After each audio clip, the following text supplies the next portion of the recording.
اسجد دروازہ کھول کر اپنی ماں کے کمرے میں داخل ہوا۔ امی، آپ سے ایک ضروری بات کرنی ہے۔ ہاں کہو، کیا بات ہے؟ اسجد صوفے پر بیٹھ گیا۔ آپ ہاشم انکل کی طرف نہیں گئی؟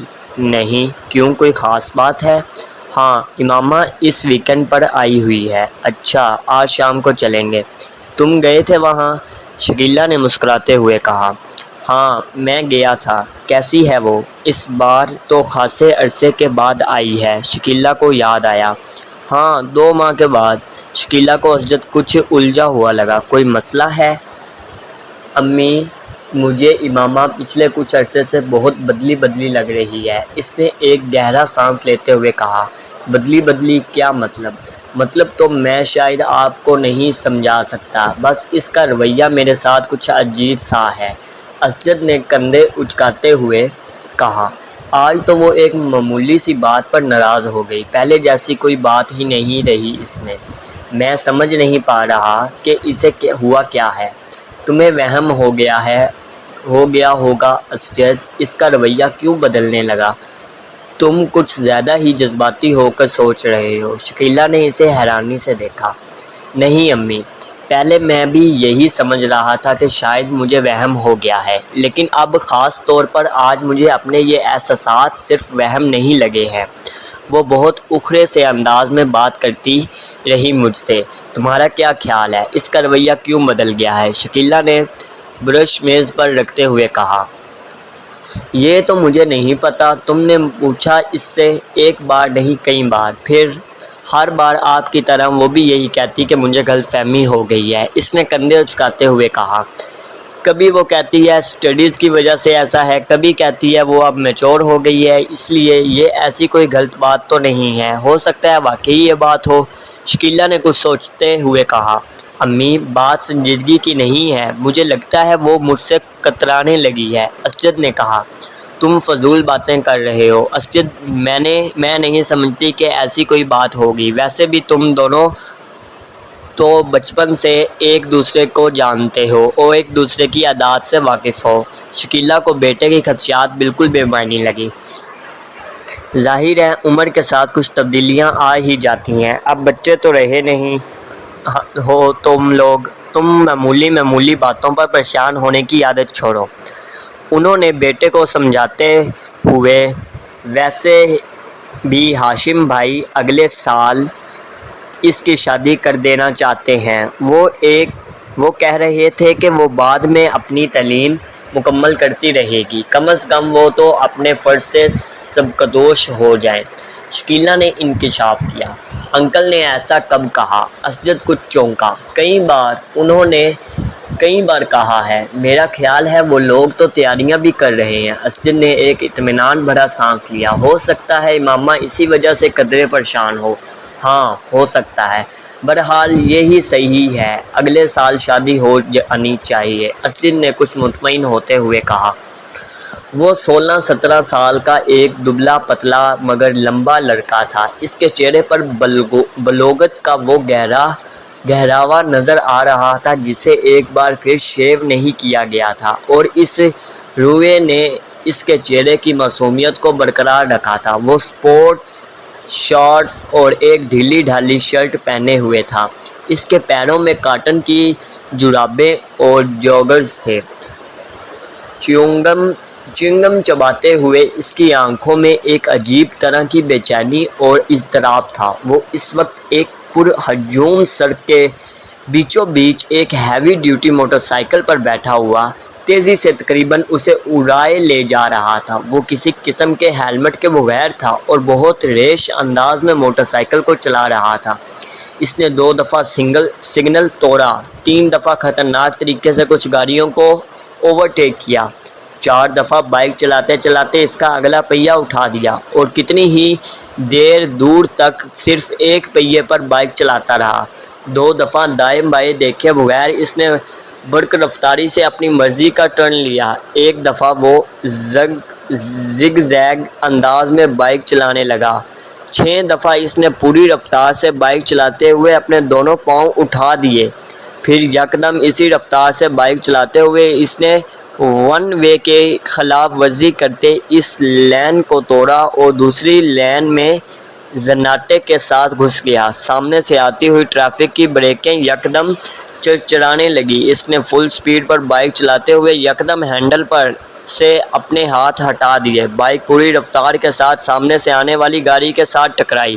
وہ ایک جھٹکے کے ساتھ ہوا میں بلند ہوا اور پھر کسی چیز پر گرا۔ اسے اندازہ نہیں ہوا اس کا ذہن طریق ہو چکا تھا۔ وہ دونوں لڑکے اسٹیج پر ایک دوسرے کے بالمقابل روسٹرم کے پیچھے کھڑے تھے، مگر ہال میں موجود اسٹوڈنٹس کی نظریں ہمیشہ کی طرح ان میں سے ایک پر مرکوز تھیں۔ وہ دونوں ہیڈ بوائے کے انتخاب کے لیے کنوینسنگ کر رہے تھے اور وہ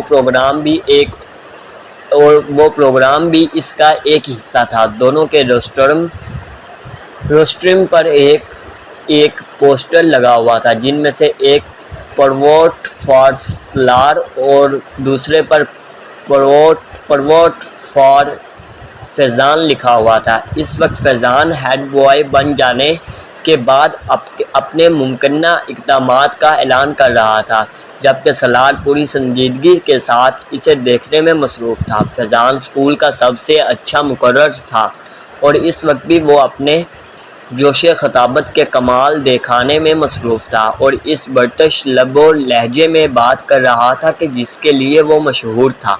بہترین ساؤنڈ سسٹم کی وجہ سے اس کی آواز اور انداز دونوں ہی خاصے متاثر کن تھے۔ حال میں بلا شبہ سکوت طاری تھا اور یہ خاموشی صرف اس وقت ٹوٹتی جب فیضان کے سپورٹرز اس کے کسی اچھے جملے پر داد دینا شروع ہوتے۔ حال یکدم تالیوں سے گونج اٹھتا۔ آدھے گھنٹے کے بعد وہ جب اپنے لیے ووٹ کی اپیل کرنے کے بعد خاموش ہوا تو حال میں اگلے کئی منٹ تالیاں اور سیٹیاں بجتی رہی۔ ان تالیاں بجانے والوں میں خود سالار سکندر بھی شامل تھا۔ فیضان نے ایک فاتحانہ نظر حال پر اور سالار پر ڈالی اور اسے تالیاں بجاتے دیکھ کر اس نے گردن کے ہلکے سے اشارے سے اسے سراہا۔ سالار سکندر آسان حریف نہیں تھا، یہ وہ اچھی طرح جانتا تھا۔ اسٹیٹ سیکرٹری اب سالار سکندر کے لیے اناؤنسمنٹ کر رہا تھا۔ تالیوں کی گونج میں سالار نے بولنا شروع کیا، گڈ مارننگ فرینڈز۔ وہ یک لحظہ ٹھہرا۔ فیضان اکبر ایک مقررہ کے طور پر یقیناً ہمارے اسکول کا اثاثہ ہے۔ میں یا دوسرا کوئی بھی ان کے مقابلے کسی اسٹیج پر کھڑا نہیں ہو سکتا۔ وہ ایک لمحہ کے لیے رکا۔ اس نے فیضان کے چہرے کو دیکھا جس پر ایک فخریہ مسکراہٹ ابھر رہی تھی، مگر سالار کے جملے کے باقی حصے نے اگلے لمحے اس مسکراہٹ کو غائب کر دیا۔ اگر معاملہ صرف باتیں بنانے کا ہو تو۔ حال میں ہلکی سی کھلکھلاہٹی ابھری۔ سالار کے لہجے کی سنجیدگی برقرار تھی، مگر ایک ہیڈ بوائے اور مقرر میں بہت فرق ہوتا ہے۔ مقرر کو باتیں کرنی ہوتی ہیں اور ہیڈ بوائے کو کام کرنا ہوتا ہے۔ دونوں کے درمیان فرق ٹاکر اور ڈوئر کا ہوتا ہے، اور great talkers are not great doers. Salar کے سپورٹرز کی تالیوں سے حال گونج اٹھا۔ میرے پاس فیضان اکبر جیسے خوبصورت لفظوں کی روانی نہیں ہے، اس نے اپنی بات جاری رکھی۔ میرے پاس صرف میرا نام ہے اور میرا متاثر کن ریکارڈ، اور مجھے کنوینسنگ کے لیے لفظوں کی کوئی دریا نہیں بہانے۔ مجھے صرف چند الفاظ کہنے ہیں۔ وہ ایک بار پھر رکا۔ Trust me and vote for me. مجھ پر اعتماد کریں اور مجھے ووٹ دیں۔ اس نے شکریہ ادا کرتے ہوئے جس وقت اپنے مائک کو آف کیا۔ اس وقت حال تالیوں سے گونج رہا تھا۔ 1 منٹ 40 سیکنڈ میں وہ اسی نپے تلے اور کیلکولیٹڈ انداز میں بولا تھا جو اس کا خاصہ تھا، اور اس 1.5 منٹ نے فیضان کا تختہ کر دیا تھا۔ اس ابتدائی تعارف کے بعد دونوں امیدواروں سے سوال و جواب کا سلسلہ شروع ہوا تھا۔ سالار سکندر ان جوابات میں بھی اتنے ہی اختصار سے کام لے رہا تھا جتنا اس نے اپنی تقریر میں لیا تھا۔ اس کا سب سے طویل جواب 4 جملوں پر مشتمل تھا، جبکہ فیضان کا سب سے مختصر جواب بھی 4 جملوں پر مشتمل نہیں تھا۔ فیضان کی وہ فصاحت و بلاغت جو پہلے اس کی خوبی سمجھی جاتی تھی، اس وقت اس اسٹیج پر سالار کے مختصر جوابات کے سامنے چرب زبانی نظر آ رہی تھی، اور اس کا احساس خود فیضان کو بھی ہو رہا تھا۔ جس سوال کا جواب سالار ایک لفظ یا ایک جملے میں دیتا، اس کے لیے فیضان کو عادتاً تمہید باندھنی پڑتی۔ اور سالار کا اپنی تقریر میں اس کے بارے میں کیا ہوا یہ تبصرہ وہاں موجود اسٹوڈنٹس کو کچھ اور صحیح محسوس ہوتا کہ ایک مقرر صرف باتیں کر سکتا ہے۔ سالار سکندر کو ہیڈ بوائے کیوں ہونا چاہیے؟ سوال کیا گیا۔ کیونکہ آپ بہترین شخص کا انتخاب چاہتے ہیں۔ جواب آیا، کیا یہ جملہ خود ستائشی نہیں ہے؟ اعتراض کیا گیا، نہیں یہ جملہ خود شناسی نہیں ہے۔ اعتراض کو رد کر دیا گیا۔ خود ستائشی اور خود شناسی میں کیا فرق ہے؟ ایک بار پھر چبھتے ہوئے لہجے میں پوچھا گیا۔ وہی جو فیضان اکبر اور سالار سکندر میں ہے، سنجیدگی سے کہا گیا۔ اگر آپ کو ہیڈ بوائے نہ بنایا تو آپ کو کیا فرق پڑے گا؟ فرق مجھے نہیں ہے، آپ کو پڑے گا۔ کیسے؟ اگر بہترین آدمی کو ملک کا لیڈر نہ بنایا جائے تو فرق قوم کو پڑتا ہے، اس بہترین آدمی کو نہیں۔ آپ اپنے آپ کو پھر بہترین آدمی کہہ رہے ہیں۔ ایک بار پھر اعتراض کیا گیا۔ کیا اس حال میں کوئی ایسا ہے جو خود کو برے آدمی کے ساتھ ایکویٹ کرے؟ ہو سکتا ہو، پھر میں اس سے ملنا چاہوں گا۔ حال میں ہنسی کی آوازیں ابھری۔ ہیڈ بوائے بننے کے بعد سالار سکندر جو تبدیلیاں لائے گا اس کے بارے میں بتائیں۔ تبدیلی بتائی نہیں جاتی، دکھائی جاتی ہے، اور یہ کام میں ہیڈ بوائے بننے سے پہلے نہیں کر سکتا۔